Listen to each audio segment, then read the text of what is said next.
Assalamualaikum warahmatullahi wabarakatuh. Perkenalkan, saya Era Gustilia, NIM 1823011, jurusan akuntansi.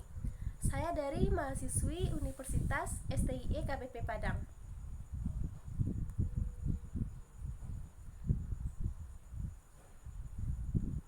Ini pertemuan ke-10 saya di seminar akuntansi keuangan, di mana pada pertemuan kali ini judul yang saya angkat yaitu Prinsip dan Instrumen Lembaga Keuangan Islam.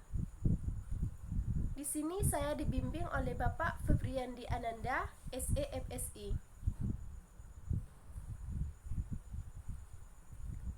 Ada 5 poin yang perlu kita bahas di sini. Yang pertama, pembahasan teori. Lembaga keuangan Islam adalah bagian dari ekonomi dunia modern dan tunduk pada hukum ekonomi yang sama seperti yang lain pelaku pasar keuangan tradisional.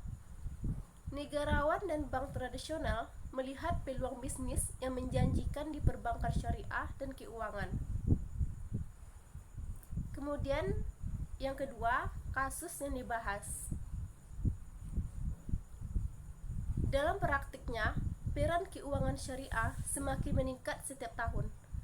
Pertimbangan beberapa alasan yang menyebabkan fenomena ini. Pertama, di banyak negara terjadi pertumbuhan populasi muslim yang pesat.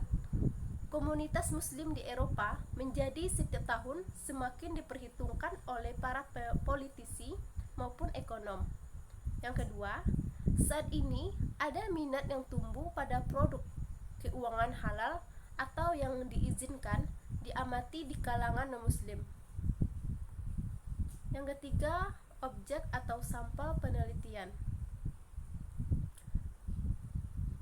Pertimbangan prinsip yang melarang penggunaan informasi asimetris dalam konteks model ekonomi barat dan bagaimana prinsip ini yang diumumkan oleh Nabi Muhammad yaitu abad 14 yang lalu mengacu pada kontrak atau transaksi properti semacam itu yang menyebabkan kesengajaan atau kelalaian yang tidak disengaja dalam informasi oleh salah satu atau kedua pihak, atau salah satu pihak tidak dapat secara memadai menafsirkannya tujuan dan hasil yang diharapkan dari kontrak.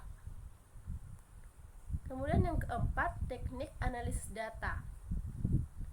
Perlu dicatat bahwa sekarang keuangan Islam telah membuktikan sifat generiknya, tidak lagi menimbulkan kebingungan dan ketakutan di kalangan bankir lokal meskipun dengan penundaan 10 tahun dibandingkan dengan barat. Prinsip dasar model ekonomi Islam secara aktif diterapkan dalam kegiatan ekonomi dan keuangan di negara maju dan negara berkembang dengan ekonomi pasar. Kemudian yang kelima, hasil penelitian. Prinsip-prinsip ekonomi dan keuangan Islam secara inheren berorientasi sosial, memerlukan pengembangan moral dan lebih banyak lagi bisnis yang stabil dan akibatnya dapat berdampak pada pengurangan tingkat korupsi dan ketidakjujuran dalam ekonomi. Terima kasih. Baik, hanya itu yang dapat saya jelaskan di sini. Mohon maaf jika ada kekurangan. Assalamualaikum warahmatullahi wabarakatuh.